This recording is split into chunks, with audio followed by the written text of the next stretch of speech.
Thor 5 को लेकर एक बहुत बड़ी अपडेट फाइनली खुद क्रिस हेम्सवर्थ की तरफ से आ गई है और जितने भी लोग वेनम को लेकर परेशान थे कि वो एमसीयू में कब आएगा तो इसका जवाब इसी वीडियो में मिलने वाला है। सो हेलो गाइस, मेरा नाम है Himanshu and you are watching the buzz beam show. Now सबसे पहले बात करें थॉर 5 की, तो इसे लेकर हम लोग अभी तक झूल रहे थे आएगी और नहीं आएगी के बीच में, लेकिन क्रिस हेम्सवर्थ ने लेटेस्ट जो अपना स्टेटमेंट दिया है उसे सुनकर तो भाई मुझे तो एटलीस्ट डेफिनेटली ये लगता है कि थॉर 5 आने वाली है। क्रिस से एक इंटरव्यू में सीधे सीधे यही पूछ लिया गया कि क्या डूम्सडे के इवेंट्स के बाद थॉर की एक सोलो मूवी फिर से आ सकती है। I mean, इससे ज्यादा क्लियर वे में और क्या ही पूछा जा सकता है। और इसके जवाब में उन्होंने बिना कुछ स्पॉइल के बहुत संभाल के एक पॉजिटिव जवाब दिया। ही सेड कि देखते हैं एवेंजर्स डूम्सडे में क्या होता है। अभी इस टाइम तो हम लोग डूम्सडे के इवेंट्स को ही अनपैक होते हुए देख रहे हैं, यानी मूवी तो अभी बन रही है। सो मूवी के एंड में कौन सा कैरेक्टर किस पॉइंट पर होगा ये कहना अभी थोड़ा मुश्किल है।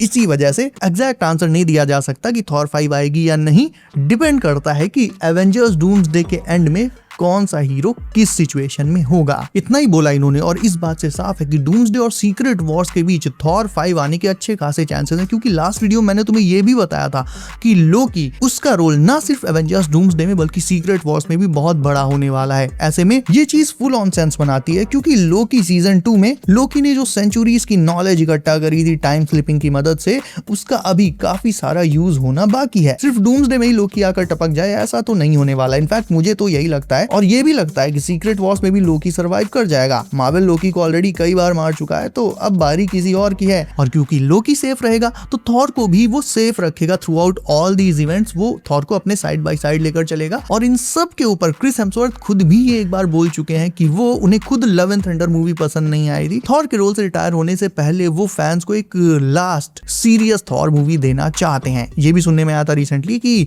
टाइका वाइटिटी को थॉर 5 के लिए नहीं लाया जाएगा। टाइका वाइटिटी अब थॉर 5 को डायरेक्ट नहीं करेंगे, तो हो सकता है कि मार्वल थॉर 5 के लिए एक नया डायरेक्टर ऑलरेडी ढूंढ रहा हो। Now Spiderman brand new day में वेनम सिम्बियोट को लेकर भी एक नई तगड़ी थ्योरी आई है। जितने लोग ये सोचकर परेशान थे कि इस वाले वेनम का क्या हुआ जो एडी ने एमसीयू में छोड़ा था, काफी टाइम हो गया, नो वे होम तो आकर चली भी गई बट सिम्बियोट नहीं आया। और सबसे बड़ा सवाल ये है कि सिम्बियोट कब आएगा भी या नहीं आएगा। सारे सवालों के जवाब इस थ्योरी में है। तो देखो, सबसे पहले अभी तक वेनम पीटर के पास क्यों नहीं आया एमसीयू में, इसका आंसर देता हूं तुम्हें। मैंने तुम्हें ये बात पहले भी बताई है कि टोबी मैगवायर की स्पाइडरमैन 3 में सिम्बियोट जब पीटर के अपार्टमेंट में आया था तो आते ही उसने कोई पीटर से बॉन्ड नहीं बना लिया था, बल्कि वो कई दिनों तक उसके अपार्टमेंट में छिपा रहा, पीटर को देखता रहा। और जब पीटर अपनी लाइफ के सबसे लोएस्ट पॉइंट पर था, उसकी गर्लफ्रेंड ने उसे धोखा दे दिया था, उसका बेस्ट फ्रेंड भी उसके साथ काफी कुछ गलत कर रहा था और पीटर ऑलमोस्ट कोलैप्स होने के वर्ज पर था और सिम्बियोट एग्जैक्टली ऐसे ही मौके की तलाश में था। और ठीक इसी पॉइंट पर उसने पीटर के साथ बॉन्ड करके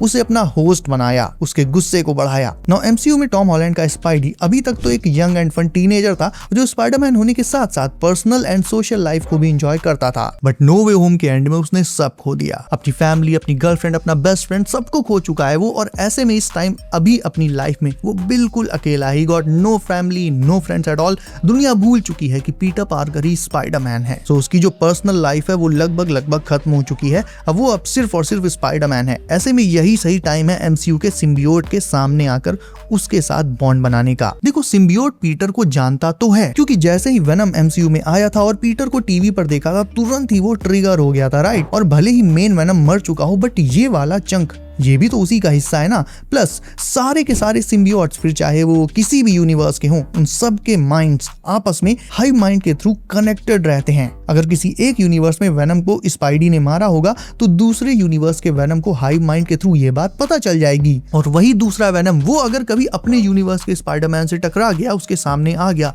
तो तुरंत ही हाइव माइंड के थ्रू उसके दिमाग में जो स्पाइडरमैन की मेमोरीज है वो उसे ट्रिगर कर देंगे। एग्जैक्टली इसीलिए ये वाला वेनम भी पीटर को टीवी पर देखते ही ट्रिगर हो गया था ना। मैं ये नहीं कह रहा हूं कि हाइव माइंड से बिल्कुल साफ साफ चीजें दिखने लगती हैं डिफरेंट यूनिवर्सेस के सिम्बियोट्स को, बट एक मोटा मोटा अंदाजा तो हो ही जाता है कि कौन दोस्त है और कौन दुश्मन। इसीलिए क्योंकि टोबी का स्पाइडी ऑलरेडी अपने यूनिवर्स के वेनम को मार चुका है, इसलिए 616 के पीटर को टीवी पर देखते ही ये वेनम भी ट्रिगर हो गया था, जैसे वो उसे पहले से जानता हो। और एग्जैक्टली इसीलिए अब वो नो वे होम में ना आकर ब्रांड न्यू डे में आने वाला है। लेकिन थ्योरी के हिसाब से देखा जाए तो सिम्बियोट पीटर से सबसे लास्ट में बॉन्ड बनाएगा। इससे पहले वो हल्क या फिर स्कॉर्पियन, इवन में भी पनिशर से भी बॉन्ड बना सकता है। हालांकि पनिशर से उसके बॉन्ड बनाने के चांसेस बहुत कम है, लेकिन हल्क और स्कॉर्पियन के साथ डेफिनेटली सिम्बियोट जुड़ने वाला है, एटलीस्ट मुझे तो यहाँ पर ऐसा ही लग रहा है। इसका एक रीजन है, बहुत बड़ा रीजन है, हल्क और स्कॉर्पियन दोनों के अंदर भरा गुस्सा, उनकी रेज, उनके वायलेंस की टेंडेंसी। जैसा कि मैंने तुम्हें भी बताया था कि सिम्बियोट ज्यादातर उसी को होस्ट बनाता है जिसका गुस्सा, रेज ये सब एक्सट्रीम हो। ऐसे में पनिशर हो या स्कॉर्पियन हो, ये सब के सब अपने एक्सट्रीम नेचर के लिए ही जाने जाते हैं। रही बात हल्क की, तो वो भी सेम कैटेगरी में आता है। हाँ, एंड गेम में वो स्मार्ट हल्क बन चुका है, लेकिन ये स्मार्ट हल्क वाला जो ड्रामा है ये आखिर कब तक चलेगा? रियल हल्क, प्राइम हल्क कभी ना कभी निकलकर सामने तो आएगा ही ना। तो रेजिंग हल्क तो सामने आएगा ही, बस कोई ऐसी चीज चाहिए जो उसे इस तरह से ट्रिगर कर दे कि हल्क एक बार फिर से ब्रूस के ऊपर हावी हो जाए। और एग्जैक्टली यही आई थिंक सिम्बियोट करेगा। स्मार्ट हल्क बनने से पहले और एवेंजर्स को ज्वाइन करने से भी पहले ब्रूस कोलकाता में और जाने कहां कहां भागा भागा छिपा फिरता था और खुद को बचाता था। सेम यही कहानी उसकी द इनक्रेडिबल हल्क एंड उससे पहले वाली मूवीज में भी थी। सो आई थिंक ऐसा हो सकता है कि पीटर को, स्पाइडरमैन को खत्म करने के लिए सिम्बियोट हल्क से बॉन्ड करके उसे स्मार्ट हल्क से वापस से रेजिंग हल्क में बदल सकता है और वो फिर पड़ जाएगा स्पाइडरमैन के पीछे। या अगर ना हल्क से बॉन्ड बनाए तो हो सकता है स्कॉर्पियन से बॉन्ड बना ले और फिर जिसके साथ भी बॉन्ड बनाएगा वो सिम्बियोट फॉर्म में पड़ जाएगा स्पाइडरमैन के पीछे। और इसी पॉइंट पर स्पाइडरमैन और पनिशर को टीम अप करना पड़ेगा उसे रोकने के लिए, फिर चाहे वो सिम्बियोट वाला हल्क हो या फिर सिम्बियोट स्कॉर्पियन। और पूरी फाइट के बाद आखिर में पीटर सिम्बियोट को अपने ऊपर ले लेगा, क्योंकि पीटर यही चाहेगा कि सिम्बियोट और किसी के साथ बॉन्ड करके शहर भर में तबाही ना मचा पाए। नो वे होम में पीटर के ऊपर गुस्सा इतना हावी हो गया था कि वो गॉब्लिन को बस मार ही देता, इजीली मार देता अगर टोबी उसे ना रोकता तो।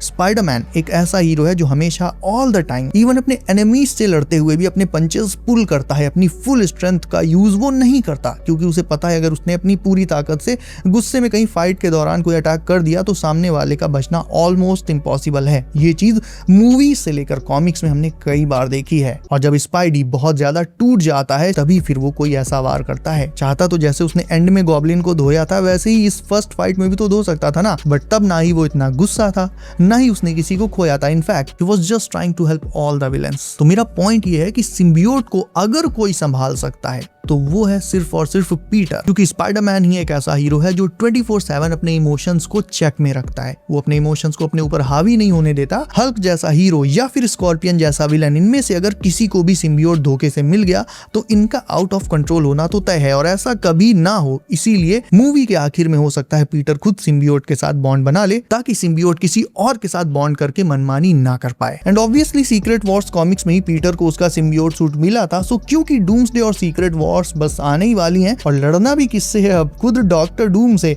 जो साइंस एंड मैजिक दोनों में मास्टर है। ऐसे में पीटर को चाहिए एक तगड़ा पावर बूस्ट जो उसे ब्रांड न्यू डे में सिम्बियोट दे सकता है, ताकि उसके बाद आने वाली डूम्सडे एंड सीक्रेट वॉर्स दोनों मूवीज के इवेंट्स में पीटर डूम को फेस कर पाए और बैटल वर्ल्ड जैसी खतरनाक जगह पर सरवाइव कर पाए। So guys that's it for today. अब इस थ्योरी के बारे में और उस अपडेट के बारे में अगर तुम्हारा कोई डाउट हो, कोई क्वेश्चन हो तो डेफिनेटली कमेंट करके पूछ सकते हो। इसके अलावा वीडियो को अभी तक लाइक नहीं किया है तो इसे भी अभी लाइक करके चैनल को जरूर से सब कर लो, क्योंकि और भी नई तगड़ी तगड़ी एमसीयू अपडेट्स आ रही हैं। सो बी सेफ गाइस, अपना ख्याल रखिए आप। मेरा नाम है Himanshu and as always I will see you in next one.